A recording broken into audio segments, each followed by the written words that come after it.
Hi everyone, welcome to a Wednesday edition of the Arsenal Truex podcast. Joining me today is a very special guest, all the way from the pond, from England, if you don't know. It's Mr. Tom. Hello, Mr. Tom. How are you doing today, pal? Hello, Alonso. Hello. It's an honour to be on the Arsenal Truex Galaxy podcast. Did I get the name right? You did. Oh, wonderful, wonderful. No, sorry, no, I don't mean to sound disrespectful there.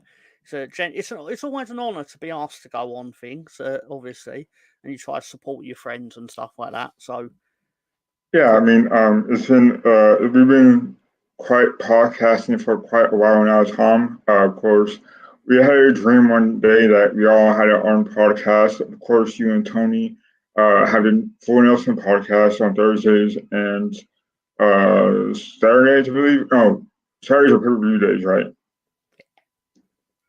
Yeah, more often than not. Couple of weeks, a month, I suppose. We go live on the Saturday. Yeah, and so in about 2 weeks' time, we're going to have our annual WrestleMania Day one and day two on the Full Nelson podcast. Looking forward to that, Tom, joining you and Tony, Russ, Stan, and whoever else joins us. Um, we saw Raw via the after show on the WTT's podcast. Tom, what were your thoughts on what happened, especially as the night ended, to one Cody Rhodes and the one The Rock? Uh, I I don't want to get too hyperbolic over it, but I would argue it was probably one of the best Monday Night Raws in years. Dare I say, many years. It was just very good stuff.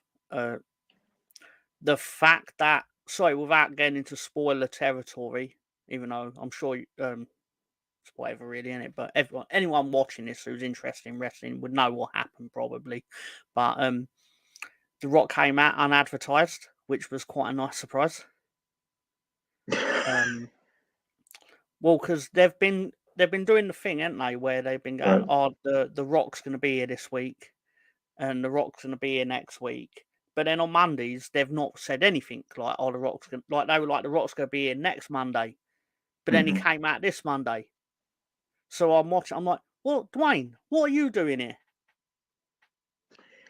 Yeah, in my initial thoughts, Tom, whenever I guess Cody Rhodes was speaking, Rock interrupted him and whispered something into his ear. Now, again, we were on the DWTT podcast, and I didn't quite understand what he said, but there was a lot of speculation on what he had said.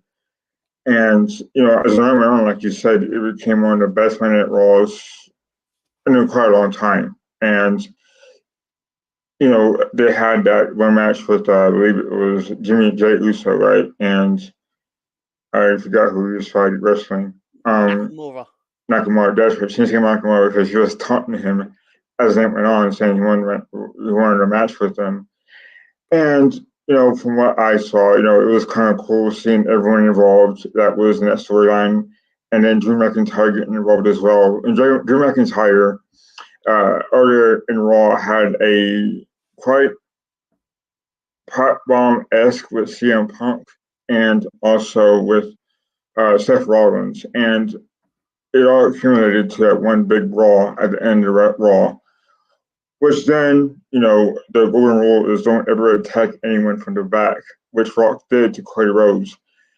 And a lot of younger viewers of Raw and SmackDown have never seen that kind of violence or that type of wrestling on Raw and SmackDown ever. So to them, it's very new. And the way that Rock roughed up Clay Rhodes is quite Attitude Era esque. What are your thoughts on that, Tom? It's pretty much what you said. You don't usually get that kind of brutality on a WWE show these days. The show was littered with bad language. Let's Mhm. just say all throughout, or not all throughout. That's a lie. But there were obviously certain segments involving Mr. Punk, Mr. Rhodes, Mr. Johnson, who basically were like, obviously they can do what they want, essentially, clearly, because swearing all through the show. Whereas, Mm. obviously, I don't think you're going to see bad language coming out of Maxine or, Candice LeRae. Let's just say, I don't think Yeah. she's going to be. I don't think she's going to be calling for a wank fest or anything like that. So, apologies for the bad language, obviously, but that is a word Cody used during the show. To So quote. Tom, so we also saw one Dominic Mysterio get I love that. punched or knocked down, whichever you want to call it. And it was quite interesting how on slow motion you could say it was almost a punch but full force. She damn near knocked the mullet off his head. It was incredible. I loved it. Everything about it was brilliant. It was just Yeah, there Rhea was very Ripley. little. Yeah. There was very little bad things in that 3 hours. Let's be fair. There's some things I haven't seen in quite a long time all in one show last night, and on Monday night rather. And it was quite shocking from a. I mean, it was a breath of fresh air to be honest, Tom, because we both grew up in that era of, Yeah. they got away with a lot, maybe too much at times, but it was it was really really cool to see how. I hate to say it, but you see blood in there, you see cuss words, you seen people just tearing people apart verbally, and it's been quite a long time since Stone Cold and Triple H and Undertaker and all those guys did it. Do you think that they'll continue to do such things? It's hard to say because obviously there's a lot of time between now and January, which is when they go over to Netflix, Mhm. and it's a historic thing. Like they've never not been on television before, in like Monday Night Raw and most their main flagship TV shows have always had a television platform. So Mhm. it's anyone's guess as to what's actually going to happen, what Netflix will allow, because people were just assuming Netflix are going to let them do what they want, but I wouldn't necessarily let someone do what they want if I'm paying them £10 billion over 5 years or whatever it is they're getting. Do you think that this is just the beginning, like a hint of what they could and cannot do? Uh, I think you're gonna. I think next. It's really hard to say. I suspect that Cody's getting away with it because he's in program with The Rock, who's also getting away with it. So it's Mhm. not like it'd be almost unfair if he came out and behaved PG, then The Rock would just kill him on the mic. He would kill him because it'd be like you're playing against a child in terms of like you're allowed to swear at them, they're not allowed to swear at you. So I think Mhm. they're giving it back to each other. Whereas I could be wrong, but um, I think generally it's going to be PG. But obviously Dwayne Johnson's going to raise the bar, and the people he's in storylines with are going to be expected to raise it along with him, or you'll get left behind. Do you think, Tom, that there's enough? We grew up in an era, like I said, that we had so many people that were great with their mic. And do you think that this era of generation of wrestlers rather, have that capability, or do you think that they just come off as very, very stale in their gimmick and their promos and their delivery? That's a good question, actually. I think a lot of it is. I imagine you're not going to find many wrestlers who don't want to go out there and swear in their promos and feel like a more natural human being rather than Mhm. reciting lines that have been written for them by other people. Because naturally, your best promos are going to be ones you deliver yourself, as in your Right. own words, right? Rather than you reciting someone else's words. say like you're hosting this podcast, but say like I wrote your intro for you. Mhm. People Yeah. are going to know it's not your words. They're just going to sense it's not authentic. Yeah, That's what most Tom. wrestling promos. Sorry, go on. Yeah, ABX has. I wanted to say hello, BX. Hello, BX. Welcome to the show. Thanks for joining me and Tom and I. I hope that you're well wearing your 10,000 Arsenal kits. So, That's awesome. Tom, to me, there's quite a few wrestlers that come to mind as far as delivering great promos and great match skills, and that is when CM Punk. I think that we all know about his infamous pipe bombs in the past. I think about maybe uh, Drew McIntyre. I don't think about Lashley with, on the mic. I think he's just not made for that kind of stuff. There's a few others that I think had a capability. Maybe Jay Uso. Maybe uh, Jimmy Uso. Is that his name? Jimmy Uso. Both Usos, I think Yeah, they're Bruce Uso. Yeah, quite good. and I wonder, Tom, if you do go back to the Attitude Era kind of type of platform, was Solo Sokola finally talk?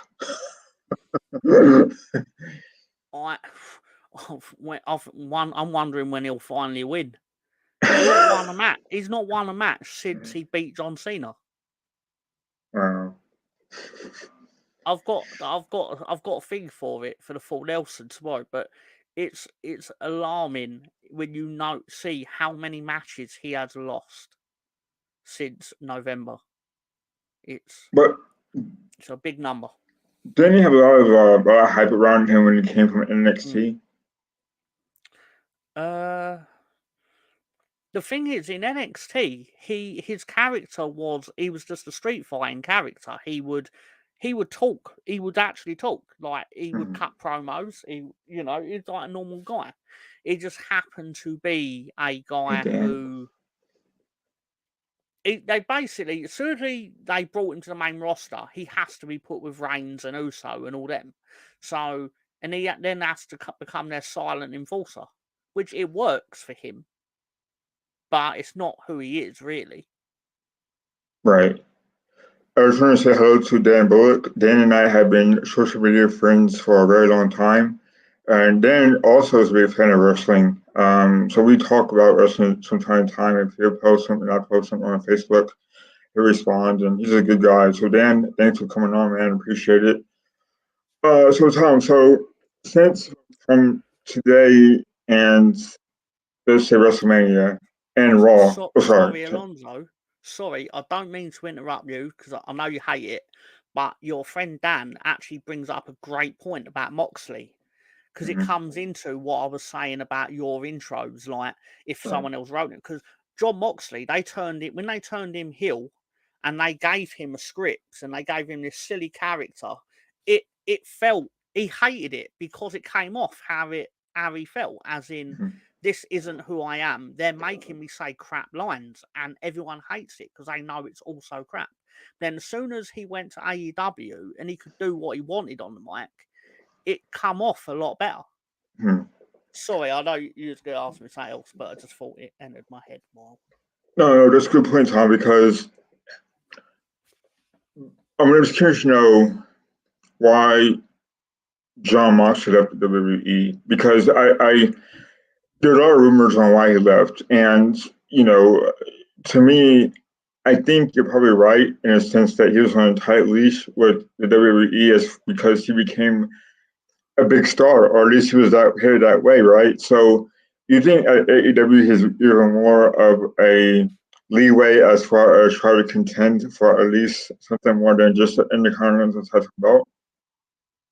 Well, to them, he's a massive star because this will sound really silly in hindsight, but from their perspective, although they've got a lot of money behind them, they are a start. They were in 2019. They were a startup company, and they were getting a former WWE champion walking through the door on like week one. Let's say, like the first pay-per-view, I think he came out as like a surprise at the end or something. But so from their perspective, he's a massive star.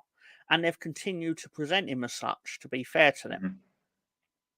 But isn't he a heel or is he babyface? He flips between the two, but Is he really? be such a big star, it doesn't really matter because Mhm. all that'll change is the like Dwayne Johnson. And I'm not saying John Moxley is a star on the level of Dwayne Johnson. It's not true. But the fact of the matter is, when Dwayne's a heel, the difference is the people he's fighting. But his star power is the same because he's a big star around other people. Right. Moxley's similar. So Tom, so the question I was going to ask you before the John Moxley point was, okay, No, Dan, please continue your question. I wish you were here, Dan, because Dan is very knowledgeable. He grew up in the same era as we did amongst the Attitude Era, so he's seen wrestling, I guess, transform into what it is now. So Tom, sorry, Tom. So there's a lot of rumors, of course, that we know about. Of course, we see Alexis Bliss out there. We see certain wrestlers coming back from injury, coming back. What do insiders tell you about WrestleMania? The rumors that Raw is going to be a big deal because ever since I was growing up, Raw is that next season, right? The next jump off to what was going to happen next, or the signaling to what's going to happen at SummerSlam or even Survivor Series. So, do you know of anyone that you know of that's going to come back, or at least the way that's going to set up for WrestleMania beforehand or after? I'll preface this with I've not read anything specific on the internet because I know this will sound really silly, but since I started doing our own wrestling show, I read a lot less about wrestling because I'm more doing stuff for our show and stuff like that. So I suppose it's kind of like it's become like a second job to the point where like when you're not at work, Alonso, you're not doing things that are related to your actual job, are you? If you Right. get what I mean. But Yeah. but to answer your question, I personally feel Night After Mania, which you're right, it's a massive deal. Some people prefer it to WrestleMania in the context of like the atmosphere and the fact that it's a company reset in Mhm. the context of supposedly they end some stories at WrestleMania and then they launch the new ones. But I think Sheamus will appear personally. I'll constantly BS.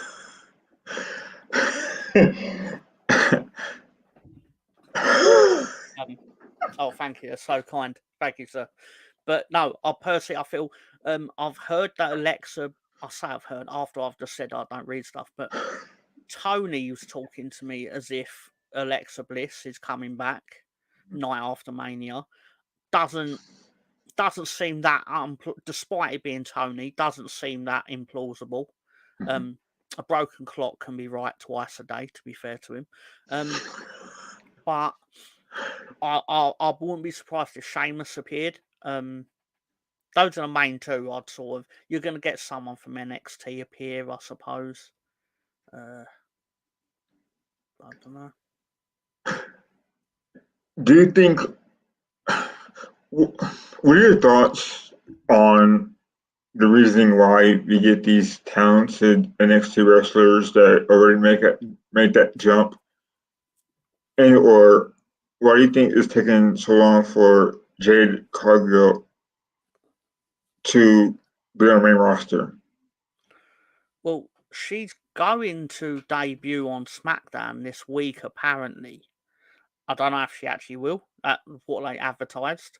But I think the main reason she has not been on TV, with the exception of the Raw, well, partly because her mum died, so Oh, right, okay. it limited her training because obviously she was grieving and I that didn't know that. obviously. Okay. But there was also the belief that she is a good performer when like she's told what to do, but she Mhm. doesn't remember the sequences as such. Really? Yeah, her matches in AEW were very. Again, to be fair to her, she basically had the same match every week in and I'm not knocking that. She essentially got the Goldberg gimmick where she just beat everyone and beat everyone, and beat everyone. It's a nice gimmick to have. I'd love to have a gimmick where I just go out there and just beat everyone on a weekly basis. But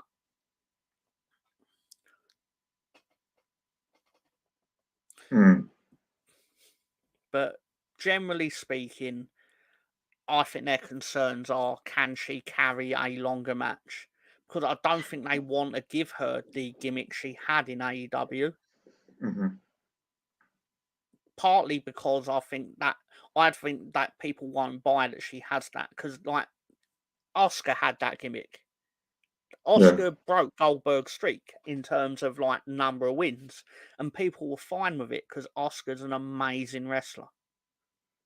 Mm-hmm. And I don't think people would buy Jade Cargill being able to do that. Do you see a rival for her, Tom? How I do you know there's a mean? lot of talk. I know there's a lot of talk for her to be. I guess her main rival. People want her main rival to be Bianca Belair. Do you see how she fits in as far as a contender, or do you see her just getting right away pushed into the championship contender desk, or do you think she had to earn it? Personally, I felt at the Royal Rumble, based on their interactions, it wouldn't have been all too surprising if they had gone down the route of booking Jade Cargill versus Bianca Belair, Mm-hmm. because it probably would be a spectacle in the context of like her power, their athleticism, things like that. There's an audience for it. I don't know Right. if it'd be good, but I think the visual of it would be quite something. Okay. Yeah, I mean, I'm really looking forward to watching the Royal Rumble with you guys. I think it'll be there's a lot of hype around it, and I know that we all discussed it, whether be it on um, watching it Gary's after the podcast or in the Paul Nelson podcast, even on watch alongs. What are your hopes for WrestleMania this time around? Do you think there'll be a lot of upsets? Do you think there'll be a lot of belt changes? Do you think people will keep their belts and just carry storylines next year? Or what are your thoughts on that particularly? I know that I personally I'm going for Sami Zayn to be an upset. I'm looking forward to seeing The Rock. Roman Reigns versus Cody Rhodes. I think that'll be a good match. But I think Tom, it's gotten too predictable. I think you've seen Drew McIntyre to me will beat Seth Rollins. I just think the writing's on the wall for that. What are your thoughts on the whole WrestleMania matches, the ones that we know Uh, about? I think the booking around that is quite clever, because they've pointed out that Seth Rollins has beaten McIntyre 3 times in a row recently, like in the last 6 months, something like that. So what I think they're going with is, because Seth Rollins is distracted by being the fifth wheel in this Cody Rhodes bloodline feud, that Seth Rollins is so het up of putting himself in this spotlight for WrestleMania Night 1 that he's not going to be focusing on WrestleMania Night 2, and he Mm, will lose. I think that's the story they're telling. right. Drew McIntyre is going to be hungry as fuck, pardon my language, to beat him. And he will. I think at one point we were talking about how Drew McIntyre, for the resume he has, right? I personally thought he was going back to AEW because of the fact that he was not getting that push that he kind of deserves, as far as being up there with the tower contenders, especially for the World Heavyweight Championship, or is that what it's called, right? Raw's Championship is called the Heavyweight Yeah, Championship. yeah, Yeah, yeah. something like that, right? So Might as I, well be. I wanted that for him because he's been in the business so many times, so many years now. I remember I watched along. He was there whenever it was Team Teddy versus Team John, right? And just seeing him mature to becoming this afterthought to now becoming wrestling for the World Championship it's pretty cool to see because he didn't give up on himself, and the company didn't give up on him either. So it's kind of a redemption story in its own right. Yeah, right. So it's pretty cool to see. I think so, at least. It's a good redemption story for him. Personally, I can't stand him, but as far as a wrestling fan goes, it's good to see him succeed. Yeah, I do find it interesting how it's almost like he's born and bred to work in the WWF or the Mhm, WWE rather, because at the end of the day, he's never not going to get an opportunity because he's massive. He is a big guy.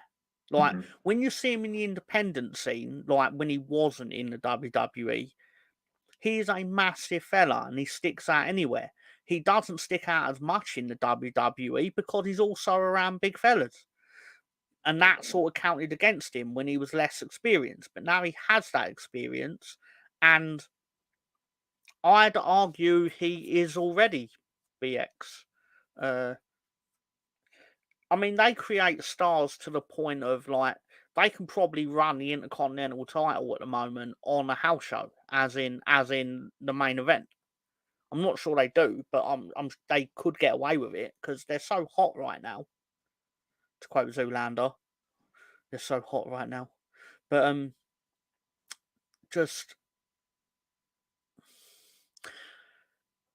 hmm, Because when I let me say think here. Gunther, right, the Intercontinental Championship is supposed to, I guess, kind of be that title that helps push that particular wrestler to become a world champion, or at least wrestling for a world champion. Tom, do you see if Sami Zayn beats Gunther? Do you now see Gunther trying to become part of a ladder that gets him the number one continuous shot to the world championship, or do you see Gunther when if he beats Sami Zayn, continuing to become the Intercontinental Champion? It would not surprise me if this time next year Gunter is defending the WWE Championship. It would not surprise me at Wow. all. Um, Partly because he is such an imposing figure, and he's just the only thing against that is the fact that I could also believe he'll be defending the Intercontinental Championship Mm, at next year's WrestleMania too. I could, because personally, I see no reason to end the Gunter gravy train at the moment. Personally, mhm. I yeah, that's true, Dan. But I feel if anyone at the moment, if anyone's going to beat him, it should be Chad Gable. But I'm not necessarily sure they're going to do that. It's funny you say that. Not funny, but interesting because I see Chad Gable like Gunther both being technically sound wrestlers, something that the audience may not appreciate nowadays, but I certainly do. Just like whenever you had Owen Hart, Bret Hart, you know, guys like R. Anderson was also a good technical wrestler. You had Tony Tony Blanchard also was a good technical wrestler. Kurt Angle. So all that style wrestling to me has been lost, and I think that's where wrestling first started was technically right. You have all these now. You have all these tricks and all that stuff, and the holds and all that. That's what's missing nowadays in wrestling. Now we got wrestling that wants to be fancy and high flying, all that stuff, which is good, which is cool. But I'm a little old school, Tom. I'm sure you could appreciate Yeah, too that as well. yeah, no, I agree with you. I enjoy it. Don't get me wrong, right? I love silly things in my wrestling. I Hmm. mean, there's a line, but for the whole, my suspension of disbelief in wrestling is very high. I'm willing to forgive a lot of silliness. In fact, some of the times, part of my favourite thing about wrestling is how stupid it can be. But I enjoy the fundamentals done well Right. to complement like part of I personally think the casual or the WWE audience, I don't think they. I think there's a perception that the hardcore AEW audience likes serious wrestling and the WWE audience doesn't. And I don't think that's necessarily true. I just think that there's an acceptance that I want the story to draw me in and then the match to entertain me. Yeah, I mean, you're right about that. I think, you've seen wrestling evolved over the years as far as, you see more wrestlers that are technically sound try and reinvent certain wrestling moves. And as a wrestling fan, yeah, I appreciate that. Like, you see Shinsuke Nakamura, you've seen CM Punk even do his little sleep technique, finishing move. So you're seeing wrestlers create more daring things. Like Rey Mysterio did some crazy stuff back in the day. You see, you know, all those guys, the show doing some crazy stuff back in the day too. So right now you're seeing uh, Jimmy Uso, doing some cool things. So you're seeing a lot of wrestlers doing different kind of things. Where I'm gonna like Sami Zayn as well. So these new these new generation wrestlers had their bits and stuff like that too, which is kind of unique. I'll tell you what I think is one of the best wrestlers ever. And I don't think he ever gets his due for how good he actually is. Because the perception of him is that his wrestling is very boring. But I think Randy Orton is one of the best wrestlers ever. Hmm. Because he obviously has the look of a wrestler. He's got the ability. Look, like the thing is, like I actually remember a time that Randy Orton botched in a wrestling match. You'd be very hard pressed to think of that because he does fundamentally the simple things in wrestling and he does them right, and his timing is excellent. And I know that sounds really pretentious and silly of me to talk about our wrestlers' timing and things like that, but it's things that if they don't do it well, you will notice it. But Yeah, because they do it well, you don't notice it because it doesn't look out of place. It's good. It's right. It's correct. yeah, It's like Bret Hart. It's a similar thing. Bret Hart would always do the little things correctly, which then punctuates the big things, the big spots. yeah. It's a shame how like Goldberg botched that kick to the head, man. Jesus. To me, it shows you that you can tell that the most fastest wrestlers are the most careless. That's how I get at least. So Tom, I know you have to go soon, but talk to us about the big game this weekend, Arsenal versus City. As an Arsenal fan, this is the showcase of the year. It seems like. Um, I know you're an outsider, so I'm gonna get your thoughts on a fan of neither team. How do you feel about the game upcoming this Sunday? I personally, I think it's going to be a very difficult afternoon for Arsenal. I Mhm. don't think that's unfair me to say. I think you can get a result. Um, See, I can say that I think a draw would be a good result for Arsenal. I mean, it'd be a great result for Liverpool, in fairness. But um, I did see someone say yesterday, I think Colonel Ward might have said it in a comment section. He said it was along the lines of, if you're an Arsenal fan and you think it would be a draw, what you really think is that you'll lose. Which I can kind of agree with it. But again, I can say that as in, I'm not a fan. Mhm. I'm neutral. So I think a draw would be a good result. Not a great result, but usually you go there and lose. So if you go there and get a point, that's progress you're trending in the right direction. Tom, it's funny you say that because over the years we've gotten our butts kicked pretty well at the Yeah, Etihad. So it's a hard place to play. 20 years ago, not so much. But this is a different city team from then. But like you said, I would take a point over loss any day of the week because they got good players there, no matter who's playing your starting 11.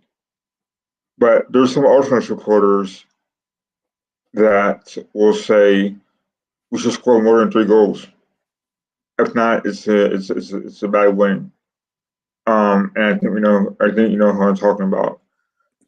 People, it's okay to have expectations, but we have to have realistic expectations. This is a different. This is a different Arsenal team, and I can say that because I've seen them do some good things this year. Um, if you get a result, I'd be more okay with that because it's a one point game where a city can get a point too, and they could just lose the rest of their games. But like you said, it's progress, and I think Martinelli's going to be. I wonder if Martinelli's going to miss this game or is he going to be in for this game? I haven't read much. BX, do you know if Martinelli's going to start this game? But yeah, I think Tom we have enough to get a point at Etihad. Now, if we get a win, that'd be a big surprise to me. But if we can't go there, we can't go up to Etihad and embarrass ourselves. I'll be shocked if you do win, but not in a like I don't think you can kind of way. I mean, in a like, but if you win, I'm not going to react to it like Dagenham and Redbridge just won at Manchester United like that. Mhm. But I'll be surprised based on the fact that usually you get your ass handed to you there, Oh yeah. and I think anything other than not getting your ass handed to you is progress, and your whole team is built on the fact that you incrementally progress your squad year on year with Mhm. that coach. Yeah, so I'm excited. I mean, I hope it's a good Easter. There's also a NASCAR race also at Richmond, which our friend Spencer is going to go into the Busch Series Xfinity race. So I hope he has fun there. So Tom, I know you're headed off right now to be on our friend Uh, Brownie's show. We have a couple more minutes. I've got a question for you. How is Mr. Truex Jr. doing at the Mr. moment? Martin Truex Jr., he is currently first in the points. They had a race in Austin, Texas, and she's actually winning that race. But unfortunately, if you have a bad pit crew and you have a terrible crew chief, then you get held back a couple places. But it wasn't for Martin Truex talent level. He finished 20th. But no, he finished 10th, which is good for me. The second stage, he finished third. So he was in the race. He was competitive. He was doing pretty good. Like I said, he's That's at good first for him. on points. He has no wins yet, but he has a couple of tracks he's won at in the past. So things aren't bad. Things are going pretty good. So points matter, obviously, but wins are also just as good. So Martin Truex Jr. is doing pretty good this year. He just needs a couple wins. There's a couple of guys who have had wins already. Two of them have gone to his teammates, Christopher Bell and Denny Hamlin. So, and they both drive Toyotas. So yeah, they're not doing that bad as a team. But Pretty cool. That's pretty so cool because I'll admit I asked you that question kind of knowing the answer, mainly because I don't know how it ended up on my timeline because it wasn't anything to do with you, but I just happened to see that he was top of something on the like they were standing. Admittedly, I don't understand it, but I saw that someone mentioned, oh, Martin Truex Jr. Sorry, is Truex, isn't it? Because the name that Sam calls him was in my head then when I was saying it, but it's Truex. Anyway, he was yeah, and I was like, oh, Alonso would be pleased when I saw that. yeah. So yeah, he's done pretty well for himself. Just that the struggle with him is so like Formula One, right? You have pit crews, and there's a certain time in which the pit has to push the car and have it going back on the track. And there have been two races in which his crew chief has called him in late for tires, for gas, what have you. It's really frustrating, Tom, because he could have won those two races. But as they say, there's always next week. There certainly is. But as BX Gunner says, more excited than 3 drag queens driving cross country to see Julie Newmar. Oh, that's a great movie. I watched it when I was about 10. And I must admit, when I was 10, I didn't quite catch on that it was Patrick Swayze dressed as a woman. Isn't that also with John Leguizamo? That's exactly right. And I think it's Wesley Snipes Yeah. is the third one. Yeah. Yeah. But Well, Tom, I know you have to go, but I appreciate you coming on so much because I know it's late notice. I was getting kind of bored, restless playing NASCAR Heat 5. So I appreciate you having being on. I appreciate Dan Bullitt for being on as well, and BX Gunner, always good friends over the years. So, Tom, so where can our audience find you? yeah, basically, we will be doing a show tomorrow on the Full Nelson podcast. If you just type the FOOL Nelson podcast on the YouTube, it's there. Will be fair, it's not a short watch. I mean, we do tend to go about 3 hours, admittedly, because I try to cover like a variety of things in the wrestling genre, and obviously SmackDown, Raw, NXT. But in all seriousness, I've really enjoyed this. It was a great conversation. You're surprisingly good as an interviewer. Please don't take the word surprisingly as an insult. But no, but I was no, that it was good fun. I had a great time. So, Tom, so where can I find you tonight? I will be on. Well, when he eventually gets home, I will be on a show called Football with Brownie, which is Right. for yeah, it's as simple as that. Football with BROWNIE, football with Brownie, and have a conversation similar to this. To be fair, have a conversation about football. So, Tom, so again, to for us on podcast, will you be having a watch along this weekend? It's unlikely because I will be setting up for the. Well, not setting up. What's the word? Got a lot of wrestling content the next week, so I'll probably be like when you like you rest before the storm as such. I don't know. It's a saying for that. The calm before the storm, because it's gonna be a busy weekend. But no, cheers. Thank you, Dan and BX. Thanks, Dan. Appreciate it. It's been cool. Like your insights have been interesting. So thank you. All right, Tom. Well, I'm gonna about to end the show now. So, Tom, No thanks for being on again, and see you soon, pal. Take care. Cheers, pal.